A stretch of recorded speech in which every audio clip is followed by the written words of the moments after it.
Bora ver o terceiro vídeo, o terceiro e último vídeo dessa semana, queridos. Vamos só lembrar aqui que a sequência cronológica é a seguinte: João Batista acabou de nascer. Se você puder, olha aí o último vídeo. Ele acabou de nascer, então Jesus está com 3 meses de gestação no ventre de Maria, e Maria também está escondendo isso aí. Isabel escondeu por 5 meses, Maria está com 3 meses e está escondendo também. Tá escondendo também. Ninguém nem desconfia de nada. E Maria, ela passou os últimos 3 meses, na verdade, na casa da Isabel, esperando o nascimento do João. Ela foi para ajudar a Isabel, tá? E ela ficou lá provavelmente até a circuncisão do João Batista. E é bem interessante porque ela pôde observar tudo aquilo que aconteceu, desde a questão do Zacarias ter ficado mudo, e até o ponto em que ele volta a falar, e a primeira coisa que ele faz é profetizar cheio do Espírito Santo. Bom, então Maria retorna para casa, 3 meses de grávida, e o relato hoje está na página 1026 da Bíblia em Ordem Cronológica. Você vai nos seguir em Mateus 1, versículo 18, onde vai falar que o anjo anuncia a José a vinda do Messias, o anjo do Senhor, ok? Mateus 1, versículo 18 diz assim: foi assim o nascimento de Jesus Cristo. Maria, sua mãe, estava prometida em casamento a José, mas antes que se unissem, antes que houvesse as bodas, né, o casamento oficialmente, achou-se grávida pelo Espírito Santo. Bom, presta bem atenção como a coisa é séria. Prometida em casamento, na verdade é o seguinte: os pais se juntam, as famílias se juntam, então os pais, os patriarcas da família, apertam as mãos, eles comem juntos, fazem uma refeição, e eles fazem um contrato, assinam um contrato. A minha filha vai casar com seu filho vai casar com minha filha, ponto final. Conversam sobre a questão de dotes e uma coisa e outra. E fica certo, acabou. Agora, o momento em que esse casamento vai se dar é outra coisa. É só um ajuntamento, dali eles se juntam e vão para um local, né, para a casinha deles, juntos, depois da bênção de um sacerdote. Porém, olha bem o que acontece. Ela achou-se grávida antes desse momento acontecer, e ela ficou grávida pelo Espírito Santo. Aí, versículo 19 diz que por ser José seu marido um homem justo, José seu marido, não tinha acontecido casamento ainda, mas é como se fosse. Para você ter uma ideia, se José quisesse desistir desse, vamos dizer aqui, noivado, desse contrato que foi feito, ele já teria que lavrar uma carta de divórcio, mesmo sem ter contato sexual nenhum com a Maria. Ele já teria que dar uma carta de divórcio para ela, tá ok? Então, José, o seu marido, era um homem justo e não queria expô-la à desonra pública. Então, ele pretendia anular o casamento secretamente.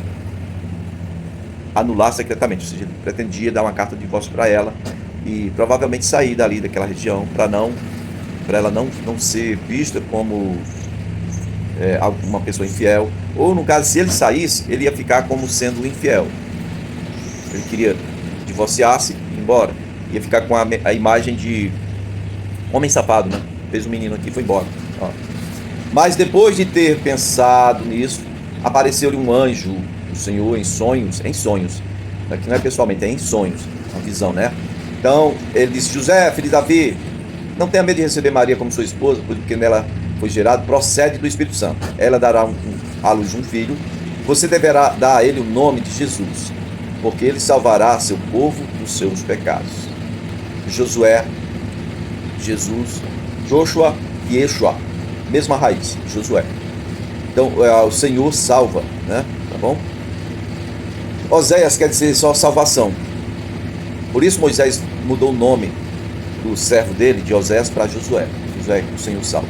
Bom, versículo 22 de Mateus 1 diz assim: tudo isso aconteceu para que se cumprisse o que o Senhor dissera pelo profeta.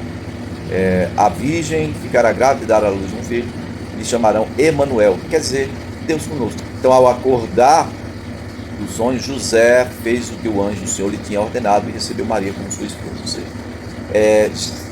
ele soube que ela estava grávida. Ninguém aqui diz como é que ele soube, se foi por outro, ou se foi ela mesma que se abriu, né, para ele, abriu e disse: olha, aconteceu isso. E só diz aqui que ele não queria infamá-la e tal. E aí, agora, duas coisas: ou eu vou divorciar, dar uma carta de divórcio sem ter contato sexual com ela, ou eu vou recebê-la. Ele resolveu receber como sua esposa. No capítulo 2 de Lucas, agora, no versículo 1, vai falar do nascimento e infância de Jesus. Diz que naqueles dias, César Augusto, ele publicou um decreto ordenando o recenseamento de todo o Império Romano. Bom, Roma dominava aquela região toda ali. Então, esse foi o primeiro recenseamento feito quando Quirino era governador da Síria. E todos iam então para a sua cidade natal, a fim de alistar-se. Assim, José foi da cidade de Nazaré, da Galiléia, para a Judéia, para Belém, cidade de Davi, porque pertencia à casa e linhagem de Davi. Ele foi a fim de alistar-se com Maria, que ele estava prometido em casamento e esperava um filho. Bom, aqui então, já estava prometida quando ele foi. Gente, que coisa interessante. Enquanto estava lá, chegou o tempo de nascer o bebê. Pois é, a Bíblia não narra aqui quando foi o casamento deles. Você encontra aí, assim, no dia tal aconteceu o casamento. Aqui só diz na narrativa primeira que ao acordar, ele fazer o que o anjo tinha ordenado, ele tomou Maria como sua esposa. Mas parece que não teve uma festa assim, especial, um ajuntamento da família, não. Diz que ela foi alistar-se, ele foi alistar-se com Maria, versículo 5. Ela ainda estava prometida em casamento, quer dizer que não tinha acontecido ainda. Bom, o que acontece é que Jesus nasceu em 1º de abril do ano 5 a.C. e nasceu em Belém. Até o mês de junho é primavera lá em Israel.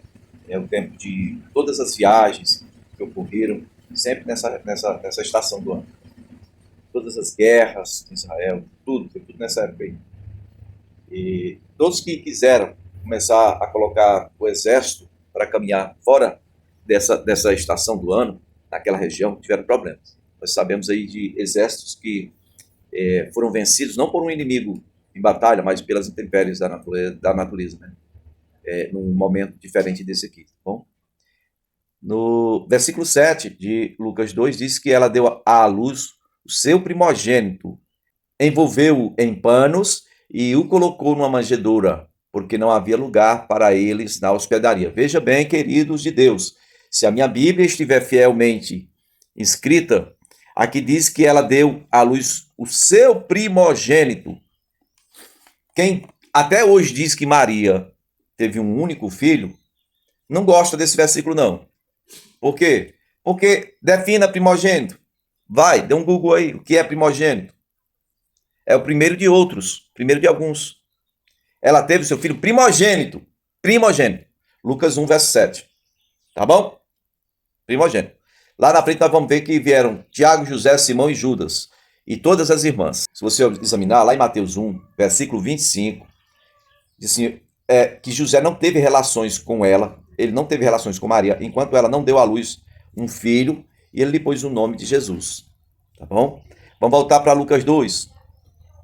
O louvor dos anjos e homenagem dos pastores ao bebê na manjedoura. Manjedoura é um nome bonito de falar, né? Manjedoura é um coxo, é o prato do animal comer. Tá? Manjedoura é isso, é um coxo de pôr comida para animal. Lucas 2, versículo 8, diz assim, havia pastores que estavam nos campos próximos e durante a noite tomavam conta dos rebanhos. E aconteceu que um anjo do Senhor lhes apareceu e a glória do Senhor resplandeceu ao redor deles. Ficaram aterrorizados. Mas o anjo lhes disse, não tenham medo, estou lhes trazendo boas novas de grande alegria, que são para todo o povo. Hoje, na cidade de Davi, lhes nasceu o Salvador, que é Cristo o Senhor. Isto lhes servirá de sinal. Encontrarão o bebê envolto em panos e deitado numa manjedoura. De repente, uma grande multidão do exército celestial apareceu com o anjo, louvando a Deus, dizendo glória a Deus nas alturas e paz na terra aos homens, aos quais ele concede o seu favor. Bom, meus queridos, aqui há mais uma evidência de que Jesus realmente nasceu na primavera. Na Bíblia em ordem cronológica, na página 1026, lado B, diz que Jesus nasceu em 1º de abril. Tá bom? A evidência é essa. Os pastores estavam no campo. Essa época é bom para viagem, é bom para guerra, é bom para tudo. Inclusive, é a época em que as ovelhas mais pastam. Elas vão andando e comendo pasto. Aí, quando anoitece, os pastores, elas se juntam, né? Porque lá fica muito frio, tá? De dia é muito quente, de noite é muito frio. Elas ficam bem juntinhas e os pastores colocam coisas que eles acham em redor para ficarem vigiando e para que os lobos não devorem. Eles ficam a noite toda vigiando, né? Tá bom? Se fosse em outra época, isso não seria possível. Não seria. Se fosse nessa época, não tinha nem lugar na gruta, como chama, né? Na parte onde as ovelhas ficam, em outras estações do ano, foi onde Jesus nasceu. Ele nasceu lá porque as ovelhas estavam pastando. Aí, as ovelhas estavam pastando fora e ele ocupou o espaço das ovelhas, tá bom? Nasceu em um curral de ovelhas. Pense num lugar insalubre, né, para nascer uma criança. Lucas 2, no versículo 15. Quando os anjos deixaram os pastores e foram para os céus, então os pastores disseram uns aos outros: Vamos a Belém e vejamos isso que aconteceu e que o Senhor nos deu a conhecer. Provavelmente esses pastores eles não ficam sozinhos, eles ficam com outros pastores. Na verdade, eles fazem algo como que eu acho que era a intenção de Jesus fazer com a igreja. É assim, na noite, é um tempo difícil, todas as ovelhas se juntam. E também os pastores se juntam. É uma unidade, é um rebanho. E aí, diz que eles foram e deixaram as ovelhas largadas? Com certeza não.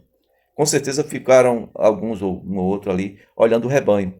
No outro dia, eles chamam pelo nome e as ovelhas vêm. Elas se separam. Tá?